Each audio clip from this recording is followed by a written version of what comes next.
Rio de Janeiro, uma cidade rica em história, guarda um passado nem sempre doce. Hoje mergulharemos em um dos seus pontos mais enigmáticos, o Arco do Teles. Vamos conhecer um pouco da sua trajetória fascinante e, sobretudo, as narrativas de assombração que conferem ao lugar uma aura singular. Além disso, é claro que também falaremos da infame Bárbara dos Prazeres, cuja figura ainda hoje permeia o imaginário de quem passa por lá. Vamos conhecer essa história juntos? Eu vou chamar a vinheta e nós já começamos.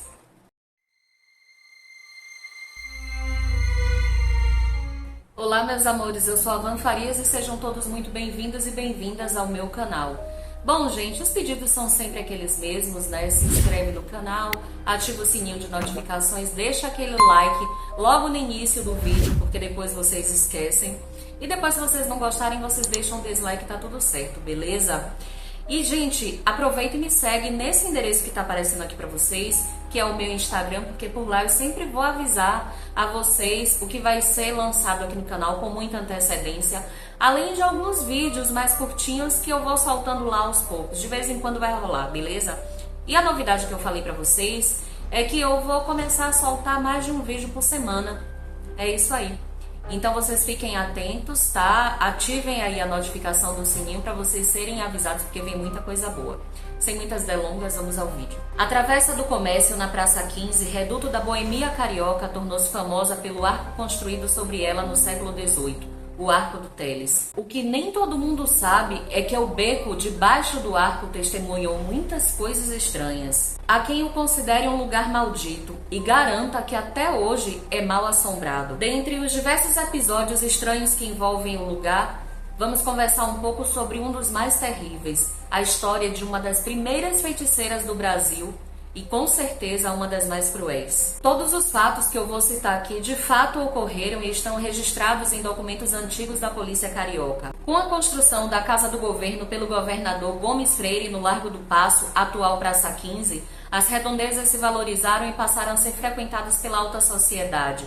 Vendo isso, o português Antônio Teles Barreto de Menezes, juiz e proprietário de terras em Jacarepaguá e Baixada Fluminense, mandou construir uma série de casas para aluguel naquele logradouro pelos idos de 1743. Quando a obra chegou à travessa do Mercado do Peixe, o engenheiro José Alcoim, responsável pelo projeto, teve que traçar um amplo arco sobre ela para que a via dos mercadores não ficasse obstruída pela nova construção. Vem daí o apelido de Arco do Teles.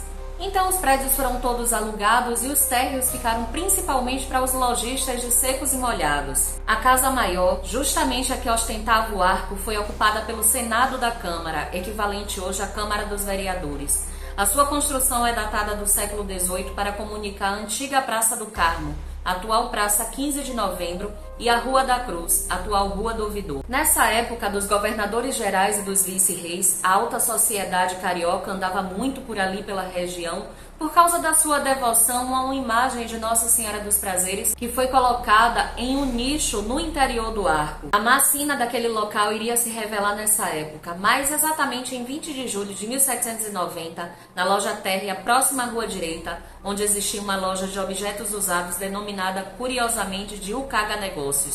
Um violento incêndio criminoso destruiu o prédio e deixou 2 mortos. O fogo atingiu o andar superior e consumiu o arquivo do Senado da Câmara, perdendo-se assim toda a documentação referente aos primórdios da cidade, inclusive os recibos e cobranças de foros, espécies de PTU da época e os registros gerais de imóveis. Além dos documentos e das 2 vítimas fatais, muitas pessoas sofreram graves queimaduras. De tudo isso, restou apenas a parte que constitui o Arco do Teles. Foi a partir dessa tragédia que a área perdeu o viço e caiu em decadência. As famílias de bem abandonaram o local e aquelas ruínas, ainda com sinais do recente incêndio, passaram a servir de refúgio para mulheres que vendiam seus corpos perigosos marginais, como era o caso do Bem-te-vi, o Juriti e o Olho de Gato. Também havia uns loucos, como era o caso do João Jacó Alberto Matias, auto-intitulado Barão de Schindler, mais conhecido do povo como filósofo do cais. Apesar de ter sido colocado em um nicho no alto do Arco do Teles, como eu falei para vocês anteriormente,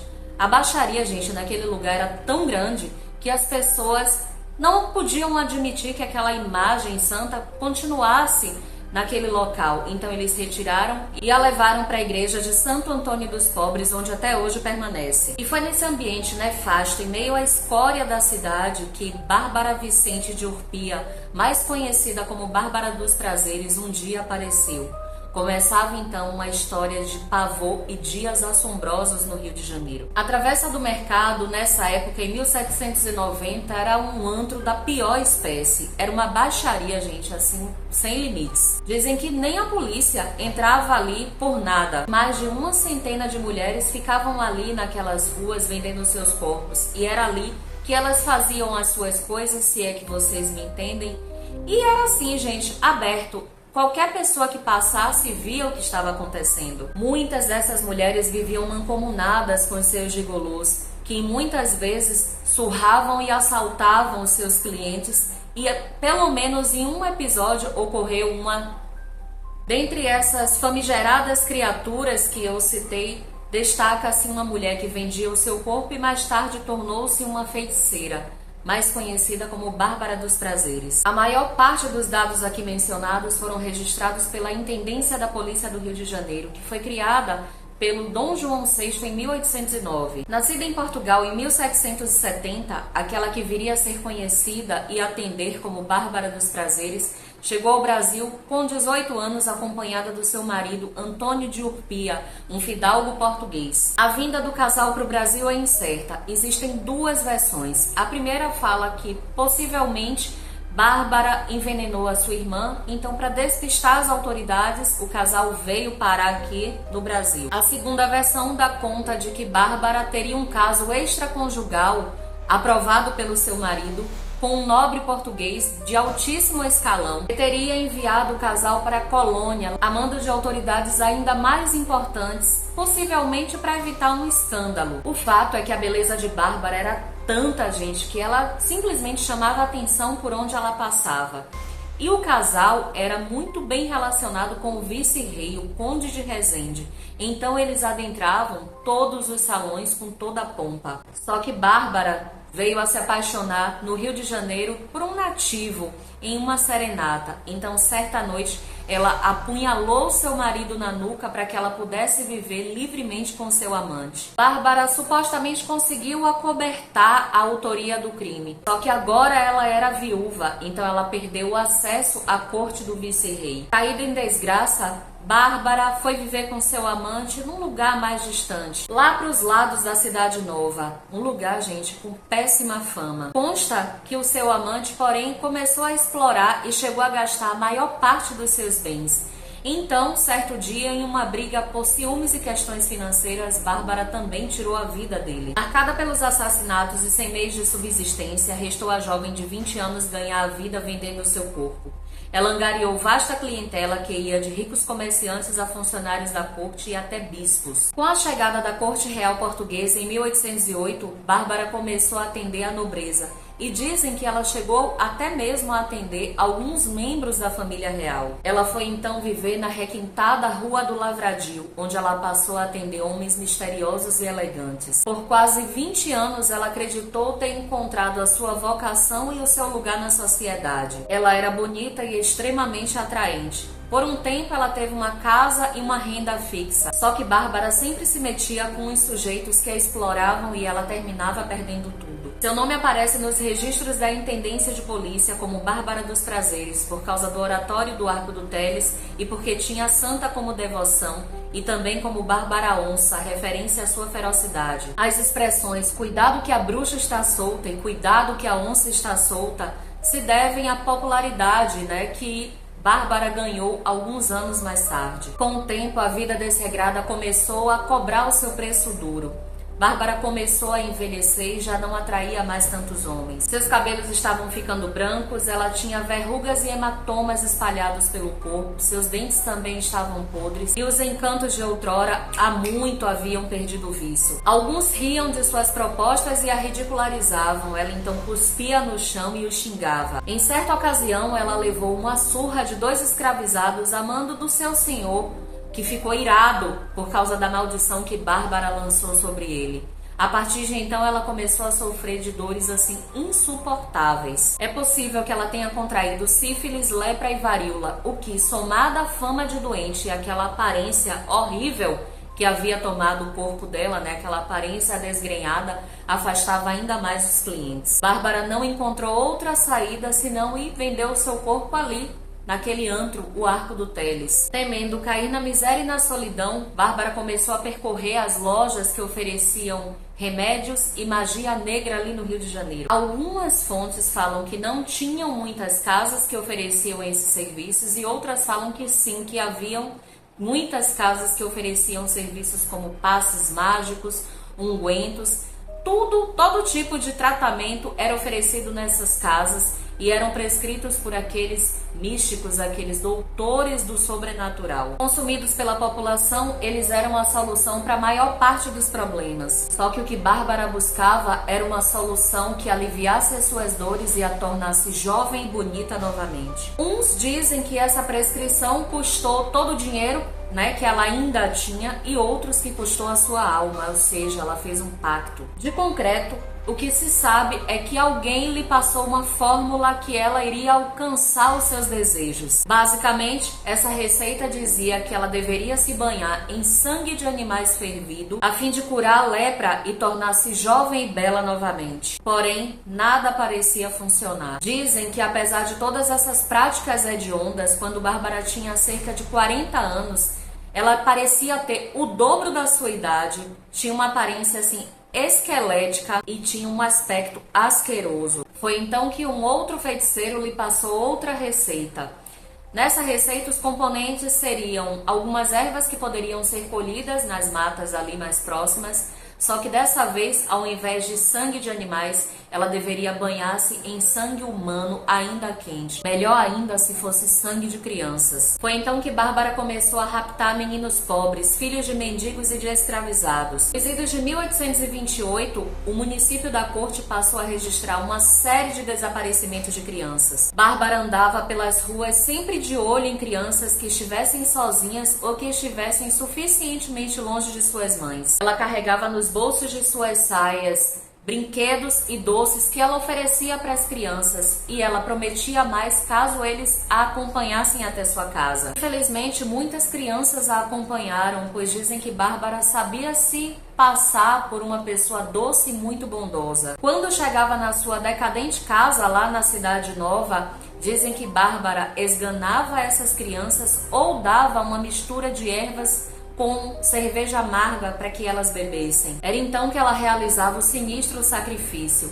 Ela atava as pernas das crianças e as colocava de ponta cabeça. Debaixo dos seus corpinhos ela colocava ou um balde ou uma tina e com uma faca afiada cortava suas gargantas.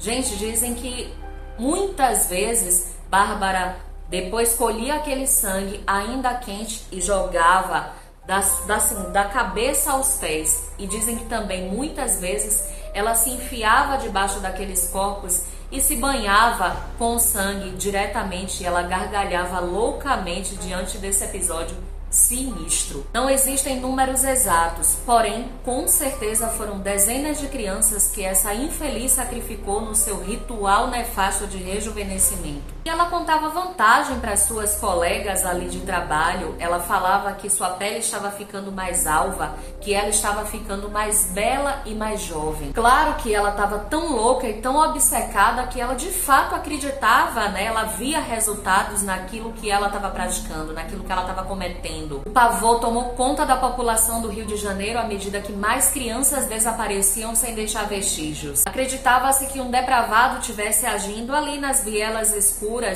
raptando meninos e meninas para satisfazer os seus desejos bestiais. Os cadáveres apareciam em descampados e matas, simplesmente abandonados em lugares desertos. Os suspeitos eram muitos. Um gigolô quase foi linchado. Um escravizado chegou a ser perseguido por uma turba furiosa. E um comerciante foi apontado como culpado e teve que fugir antes de ser pego. Ao menos o medo serviu para dificultar a ação da criminosa, pois os pais, tão assustados que estavam, que passaram a trancar os seus filhos em casa.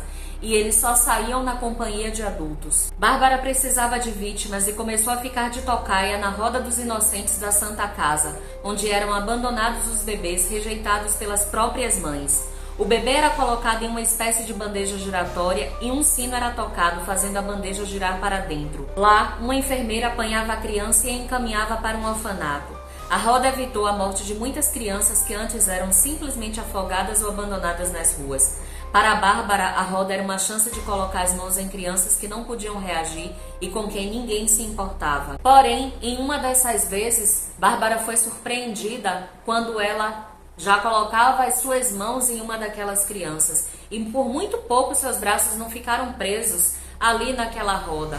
Então ela se afastou, xingando muito, a enfermeira que impediu que ela levasse mais um pobre inocente. Não se sabe ao certo como se descobriu o envolvimento de Bárbara nesses crimes. O que se cogita é que em um desses momentos, enquanto ela se gabava, dos seus feitos, ela falou para uma colega dos seus crimes que ficou horrorizada e teria ido à polícia e a delatado. A feiticeira logo se tornou a mulher mais procurada de toda a cidade, só que mais uma vez ela conseguiu escapar e foi para o outro lado da cidade. Ela cortou os cabelos e passou a usar um nome falso. A verdade, gente, é que ninguém há muito tempo reparava naquela mulher. Então ninguém foi capaz de descrever como ela estava. Consta que ela teria vivido até 1830, quando ela simplesmente desapareceu próxima de completar 60 anos. Nesse ano, conta-se que apareceu um corpo de uma mulher boiando ali próximo ao Largo do Paço, e essa mulher, gente, segundo essas fontes, tinham as feições irreconhecíveis. Algumas pessoas afirmaram que se tratava de Bárbara dos Prazeres, porém ninguém sabia do que de fato ela morreu. O arco continuou sendo um local mal afamado e perigoso, mesmo diretamente em frente ao Paço Imperial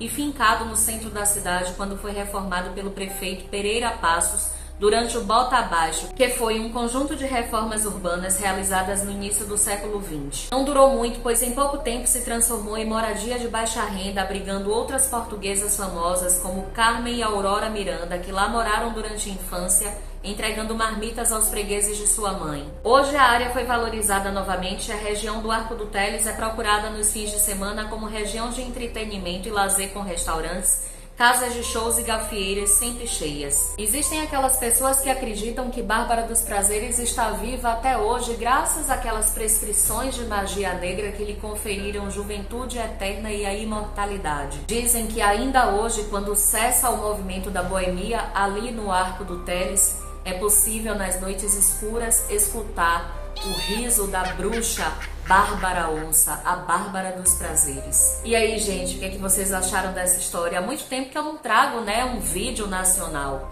Eu já conhecia essa história, eu acho que ela é cercada de muito misticismo, muita fantasia. Porém, como eu mencionei, muitos fatos aqui mencionados realmente estão registrados, na polícia carioca. São documentos antigos que estão guardados lá. Então, assim, de fato, essa mulher existiu. Claro que, esses crimes, infelizmente, foram cometidos. Porém, eu não acredito, nessa receita, essa fórmula mágica da eterna juventude, da imortalidade. Quero saber se vocês conhecem essa história, se tem alguém me assistindo aqui que mora lá no Rio de Janeiro. Quero saber quais são as outras histórias que cercam o local. Eu acho essa história, assim, fantástica. Infelizmente, muitas crianças morreram nas mãos dessa lunática, mas infelizmente o mundo é cheio de gente assim, que acredita em cada coisa tosca. Não sei se vocês já viram um vídeo que eu tenho aqui no canal, eu realmente não vou me lembrar agora, mas eu vou colocar aqui na tela final o vídeo para vocês conferirem. É um vídeo bem antigo, que eu gravei logo depois que o meu canal foi hackeado, mas assim, me perdoem pela minha dicção, mas eu tava assim bem no início das gravações, então a minha experiência era outra, mas é uma história assim fantástica e vale a pena vocês conferirem. Então depois desse vídeo, se vocês puderem, assistam, então pelo menos salvem para vocês assistirem depois, porque é uma história bem legal e real. Então assim, eu fico abismada com a capacidade que algumas pessoas têm de crer em certos absurdos, gente? Mas é isso, meus amores. Eu espero que vocês tenham gostado desse vídeo, tá? Deixem nos comentários aqui as suas opiniões, o que vocês tiverem a acrescentar também. Eu quero fazer um pedido. Caso vocês tenham alguma sugestão de novas temáticas, deixa aqui pra mim também, tá bom? Isso só vai me ajudar a trazer mais conteúdos que agradem a vocês. Beijos, meus amores, até o próximo vídeo. Tchau, tchau.